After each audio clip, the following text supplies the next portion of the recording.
হাসির রাজা, জ্ঞানের রাজা, রসিক রাজা।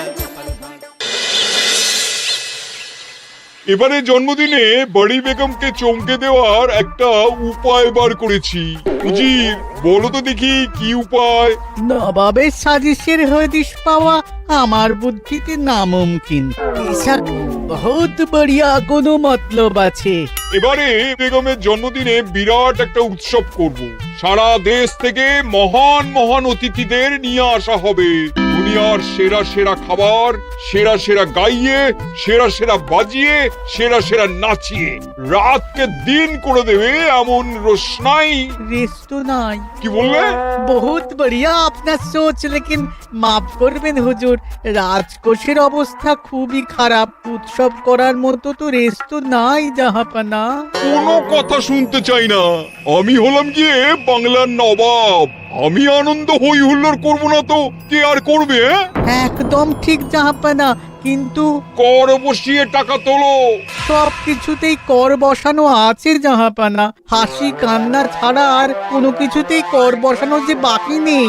তার ওপরেই কর বসাও। হাসি কান্নার ওপর কর? না, শীতকাল আসছে, বসাও বসাও কর হাঁচির ওপর। হ্যাঁ, হাতির ওপর কর? বসাও। ওরকম মুখ করে আছো কেন?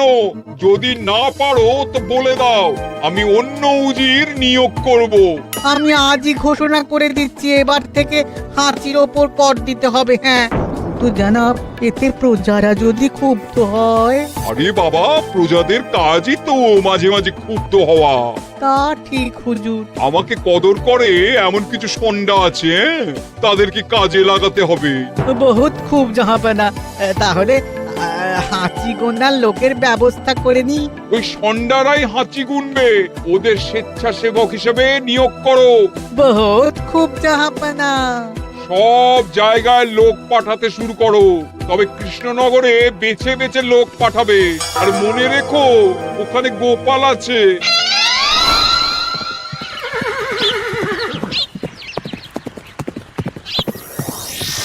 সব জায়গায় কর আদায়কারী পাঠিয়ে দেওয়া হয়েছে জাহাপানা।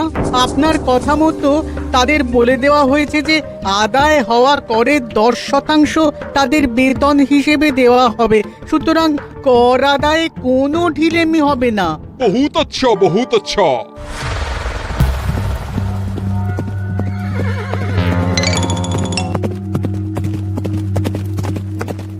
হ্যাঁ, তুমি ঠিক পড়েছো তো মন্ত্রী? হাঁচির উপরে কর? বলেন তো, আর একবার পড়ছি মহারাজ। আসলে এটা নবাবই মশকরা। আমাদের নবাব যে খুবই রসিক মানুষ তা তো আমরা দেখেছি। বারবার কৃষ্ণনগরের সঙ্গে রসিকতা করতে গিয়ে হাঁড়ি ফেটে রস একেবারে মাখামাখি হয়েছে, আর সারা গায়ে পিঁপড়ে ধরেছে। মস্করা নয়, একদম সত্যি কথা। হাঁচির উপরে কর বসানো হয়েছে, আর আমরা হলাম নবাবের খাস হাঁচি গোনার দল। আমরা এই কৃষ্ণনগরে থিতু হয়ে বসলাম বটে। এবারে হাঁচি গুনবো আর মোহর আদায় করব। গোপাল, তুমি কি বলো? সর্দার, তোমাদের এখানে আসা একেবারেই লোকসান হয়েছে। কেন মশাই? আচ্ছা, আপনি গোপাল? না না, আপনার কোনো কথাই শুনবো না। আমাদের বই বই করে বলে দেওয়া হয়েছে, গোপাল হইতে সাবধান। সর্দার, আমি তোমাকে সাবধান হতেই বলছিলাম। হাঁচি ধরতে গেলে তোমাদের খুব সতর্ক থাকতে হবে, কারণ এই কৃষ্ণনগরের বাসিন্দাদের শরীর স্বাস্থ্য এত ভালো যে এখানে কেউ হাঁচে না, কাশে না, ঢেকুর তোলে না, ইয়ে করে না। বলেন কি মশাই? এটা তো নবাবকে জানাতে হচ্ছে। যাও যাও, এক্ষুনি মুর্শিদাবাদে ফিরে গিয়ে নবাবকে জানাও। ওরে, কেউ এদের যাওয়ার ব্যবস্থা করে দে।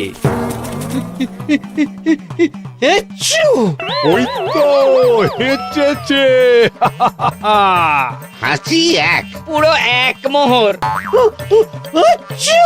হাঁচি দুই, দুই মোহর। আরে, এটা তো হাঁচির বাচ্চা, এটা তো ধরলে চলবে না। কেন? হাঁচি হলেই তো হলো। কি করব সর্দার? লিখবো?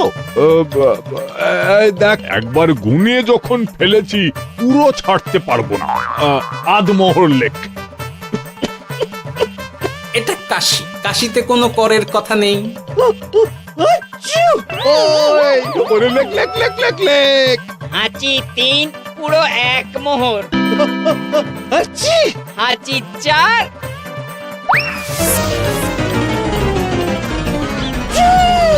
হাঁচি 5, লেখো। হাঁচি 6,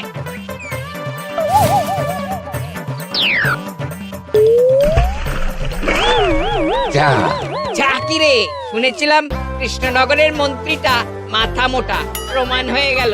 জল থেকে উঠবে যখন ঠান্ডা লেগে হাঁচি তো আরো বাড়বে। জলে বুড়ুবুড়ি উঠছে, বেটা জলের তলায় তলায় হাঁটছে। হাঁচি 7, এখনো তো ফিরলো না, বেলা গড়িয়ে দুপুর হয়ে গেল। ভাববেন না রাজামশাই, আমরা যারা যারা এখানে এসেছি সবাই ধড়িবাজ লোক। মন্ত্রীর হাঁচি নিংড়ে নিয়ে ফিরবে। ছি ছি ছি ছি ছি ছি ছি ছি ছি। কি হলো গোপাল? আমরা কৃষ্ণনগরের প্রবাদ প্রতিম আতিথেয়তার অসম্মান করেছি মহারাজ। কেন, কিভাবে, কখন? এখন মহারাজ, এখন এনারা সেই সুদূর মুর্শিদাবাদ থেকে এসেছেন, আর আমরা এতক্ষণ শুধু অন্য কথাই বলে চলেছি, এনাদের আপ্যায়নের ব্যবস্থা করিনি। তাই তো। মহারাজ, আপনি ব্যস্ত হবেন না। এই কে আছো? শোনো, এদের রাজ অতিথিশালাতে থাকার বিশেষ ব্যবস্থা করো। এদের খাবার যাবে মহারাজের পাকশাল থেকে। এদের সব সুবিধে অসুবিধে দেখার জন্য দাস দাসী নিযুক্ত থাকবে। চলো হে চলো। আরে দাঁড়াও সর্দার, হ্যাঁ বলুন। তোমাদের তো আবার গোপালের কথা শোনা বারণ। আমার ব্যবস্থায় বোধহয় তোমরা থাকবে না। বাদ দিন তো, আসলে ভয় ছিল আপনার বুদ্ধিকে, আর ভয় নেই। কেমন আগু পিছু বিচার না করেই বলে ফেললেন এখানে কেউ হাঁচে না। বুঝে গেছি, আসলে গোপাল হলো গল্প। চলো হে চলো, ও বড্ড খিদে পেয়েছে। প্রহরী, এই সর্দারের দলের বাকি লোকগুলো এলে এদেরকেও অতিথিশালায় নিয়ে যেও। হ্যাঁ, আচ্ছা।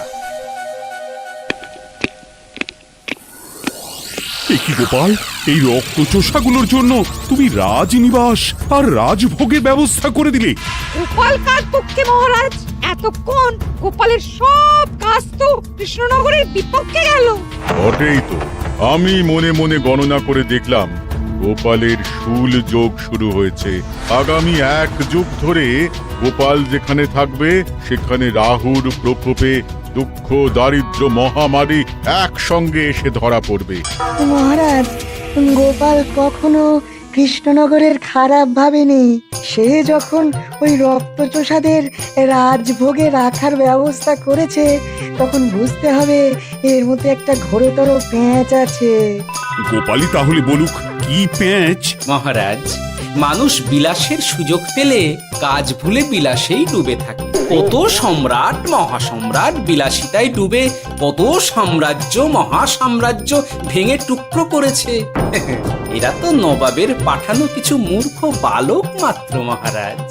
এদের রাজভোগে ডুবিয়ে দিলে হাঁচির কথা কি এদের মনে থাকবে?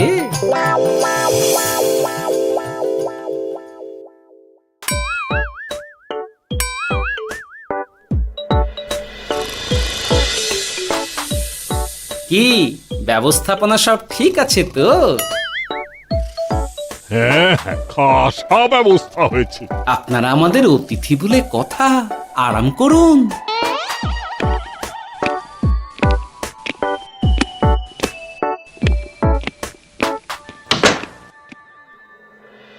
বিজ্ঞানী, তোমার এই দুমুখ আয়না আবিষ্কার তোমার জীবনের সেরা কাজ। একদিক দিয়ে আয়না, অন্য দিক দিয়ে কাঁচ। কেউ জানতেই পারবে না যে তার উপর নজর রাখা হচ্ছে। অনবদ্য অনবদ্য। মহারাজের জয় হোক। কিন্তু মহারাজ, এই কৃতিত্বের মূল ভাগীদার আমাদের মন্ত্রী। তাই নাকি? হ্যাঁ মহারাজ, মন্ত্রীর দুমুখ কাজকর্ম দেখেই দুমুখ আয়নার কথা আমার মাথায় আসে। মুখ সামলে কথা বলো বিজ্ঞানী। ওরা শুনতে পাচ্ছে। যা চেঁচালেন 20 ইঞ্চির দেওয়াল ভেদ করে ওদিকে চলে যাবে কথা। এই কে যেন কাকে মুখ সামলে কথা বলতে বললো? ওই ওই বাইরে কেউ বলেছে। এই তোমরা সবাই শোনো, অতিথিদের যেন আদর যত্নের ত্রুটি না হয়। আমি আর যাই, কাল সকালে আসব, কেমন? গোপালকে নিয়ে নবাব আর উজির যেমন ভয় দেখিয়ে দিয়েছিল, গোপাল কিন্তু সেরকম নয়। এই তোরা কি বলিস? না না না না না না, গোপাল একটু ওই হাবা গোবা আছে দাদা। দেখো দেখি কেমন বুক পেতে দিয়েছে। এবার ওদেরই বুকে বসে ওদেরই দাড়ি ওপরাবো। গোপালের জবাব নেই, ঠিক সামলে দিল। মহারাজ, এই প্যাঁচটা আমার মাথাতেই এসেছিল, কিন্তু ওই যে নাকে মাছি ঢুকে গিয়েই সব বরবাদ হয়ে গেল। মহারাজ, এই পরিকল্পনা যদি মন্ত্রীর মাথাতে আগে এসে থাকে, তাহলে এদের মন্ত্রী আমার চেয়ে ভালো করে সামলাতে পারবেন মহারাজ। বটেই তো, এই দায়িত্ব আমি নিলাম মহারাজ।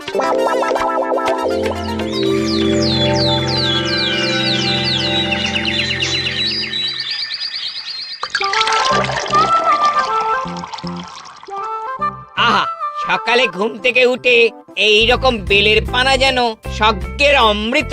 আছে আছে, আরো আছে। পানীয়, খাদ্য, আরাম, আয়েশ, যত চাও তত পাবে। কি আপনি গোপাল কোথায়? মহারাজ বিবেচনা করে দেখেছেন যে মহামান্য অতিথিদের পরিচর্যার ভার গোপালের মতো একজন ভাঁড়ের পক্ষে বহন করা সম্ভব নয়, তাই এই দায়িত্ব আমাকে দেওয়া হয়েছে। কিন্তু কোনো কিন্তু নেই সর্দার, আমি যে খানা পিনা নাচা গানা আমোদ আহ্লাদের ব্যবস্থা করেছি দেখে তুমি চমকে যাবে। দেখা নয় বিজ্ঞানী, এবার শুধু কাজের সময়। কাল মন্ত্রীর উপর ওদের ভার ছেড়ে দিয়ে কৃষ্ণনগরের যে সর্বনাশটি করেছো, কোনো কাজ করে আর সেটিকে সামলানো যাবে না। হ্যাঁ, আহা, তোমার দেখছি মন্ত্রীর উপরে একটুও আস্থা নেই। ঠিক কি প্যাচ করছো বলো তো? প্যাচের কথা পরে হবে, তোমাকে যত তাড়াতাড়ি সম্ভব হাঁচির ওষুধ আবিষ্কার করতে হবে। হাঁচির ওষুধ? হ্যাঁ, হাঁচির ওষুধ। ওভাবে দেখছো কি বন্ধু? তোমাদের কাজের সব দায়িত্ব এখন আমার কাঁধে। তোমরা আমোদ করবে আর আমি কর আদায় করে তোমার হাতে এনে তুলে দেব। সর্দার, এর মধ্যে একটা চাল আছে মনে হচ্ছে। কি আর আমি বুঝিনি। এখন কি করবে? বিশ্বাস করে আদায় উসুলের ভার এর উপরে ছেড়ে দেবে? পাগল নাকি? মন্ত্রী মশাই, বলো বন্ধু। বলছিলাম আর দেরিতে কাজ কি?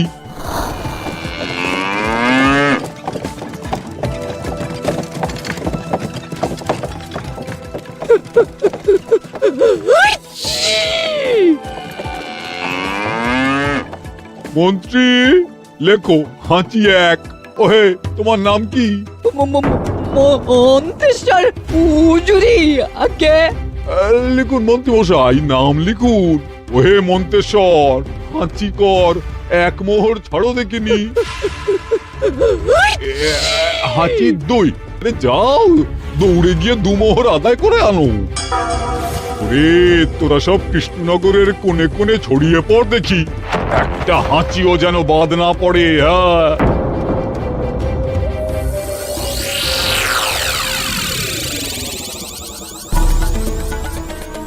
এটা হুজুরে আলাক বর্ধমান, খাম্বাস এবং কৃষ্ণনগর থেকে।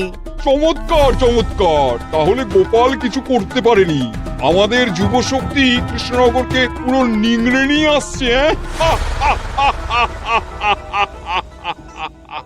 মহারাজ কৃষ্ণচন্দ্রের একটা আবেদন আছে জানাব। এই হাঁচি করের 30% যদি ওই রাজ্যকে দেওয়া যায়, তাহলে আদায় উসুল আরো ভালো হবে। ওরা বলেছে যে আপনি যদি 30% দেন, তাহলে কর আদায় একেবারে জান লড়িয়ে দেবে। মঞ্জুর মঞ্জুর।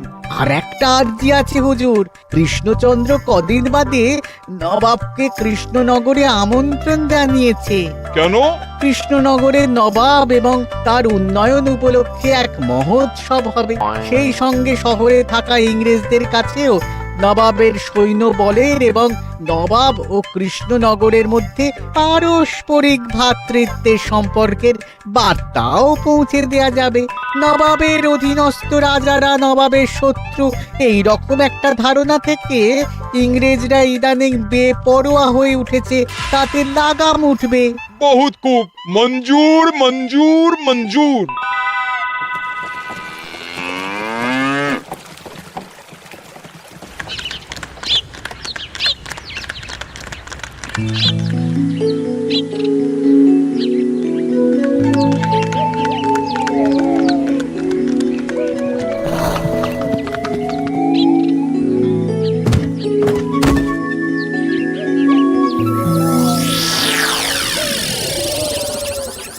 কি ব্যাপার গোপাল?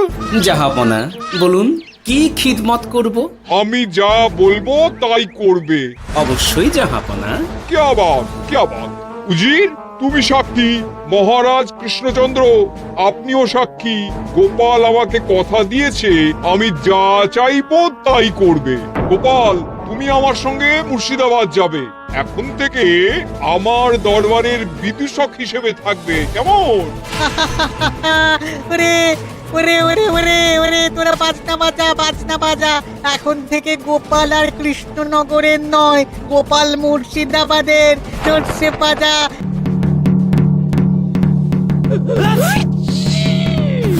কি হলো? হুজুর, মনে হচ্ছে আপনার সৈন্যদল হাঁটছে। হ্যাঁ? হুজুর, হাঁচিগড়ের বন্যা সব সৈন্য 10-12টা করে হেঁচে ফেলেছে, মানে প্রচুর মোহর হয়ে গেছে আর বাড়ছে বাড়ছে। আমার হাঁচি গোনার দল একটা হাঁচিও বাদ দেবে না। মোহর রাখার জন্য নতুন পোশাকখানা বানাতে হবে হুজুর। সর্দার, আমাদের হাঁচিগুলো কি খুলবো? হ্যাঁ, নিশ্চয়, একটা হাঁচিও যেন বাদ না পড়ে। চলুন হুজুর, আমরা এখানে দাঁড়িয়ে থেকে আর কি করব? ওরা হাঁচুক আর হাঁচি গুনুক। চলুন নবাব বাহাদুর, আপনার জন্য কৃষ্ণনগরের রাজাতীর্থ অপেক্ষা করছে। হুজুর, আমার মনে হয় আমাদের কৃষ্ণনগরে এখন আর দেরি করা উচিত হবে না। আমরা সোজা শহরের দিকে রওনা হয়ে যাই। শহরের ইংরেজদের শিক্ষা দিয়ে ফেরার পথে আমরা কৃষ্ণনগরের আতিথ্য গ্রহণ করব। সে কি? মহারাজ, নবাবের মতো কর্তব্যপরায়ণ ইনসানকে তার কর্তব্য পালনে বাধা দেবেন না। আমরা ওনার শহর থেকে ফেরার অপেক্ষায় থাকবো। ঠিক, আমার এক্ষুনি শহরে যাওয়ার দরকার। ইংরেজরা সব নিয়ম কানুন ভেঙে চুরে যা ইচ্ছে তাই করতে আরম্ভ করেছে। উচিত সৈন্যদের ডাক দাও, চলো রওনা হই। কিন্তু জাহাপনা, আপনার সৈন্যদের থেকে পাওনা মোহরগুলো এতক্ষণে যা হেঁচেছে, লাখখানেক মোহর তো হয়েই গেছে। ওটা আমরা নিজেদের মধ্যে বুঝে নেব। কিন্তু ওই করের 30% যে কৃষ্ণনগরের পাওনা। পেয়ে যাবে। শহর থেকে ফিরি। আরেকটা কথা, হাঁচি কর ব্যবস্থা এখন থেকে উঠে গেল।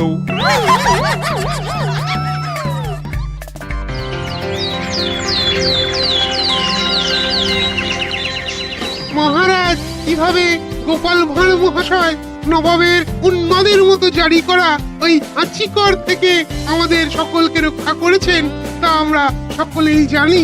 খাম্বাজের তরফ থেকে তাই গোপালকে সামান্য উপহার।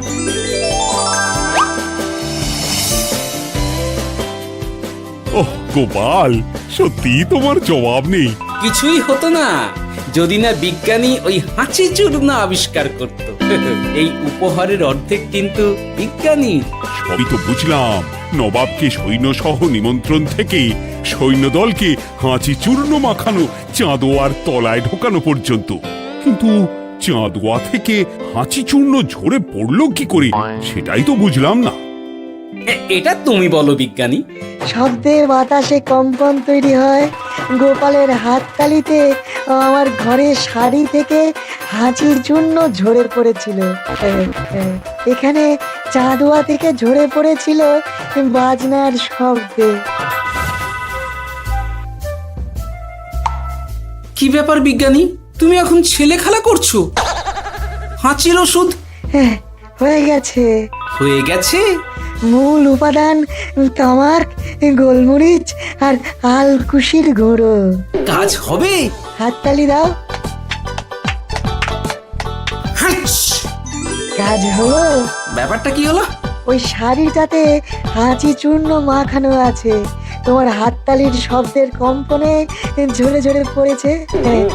একবার নাকের কাছে এলে পিঁপড়ের থেকে পিশাচ, হাঁচতেই হবে, হাঁচতে হবেই হবে। নবাব যদি বাজনা বাজাতে না বলতো। আমাদের বাজনদাররা তৈরি ছিল মহারাজ। যাক, সবই ভালোই ভালোই মিটে গেল। যার শেষ ভালো তার সব ভালো। ব্যাস, এখন শুধু একটাই কাজ বাকি। নবাবের কাছ থেকে করে 30% বাবদ পাওনা মোহর মুর্শিদাবাদে গিয়ে নবাবের কাছ থেকে তুমি নিয়ে আসবে। আচ্ছা মহারাজ। হাসির রাজা জ্ঞানের রাজা রসিক রাজা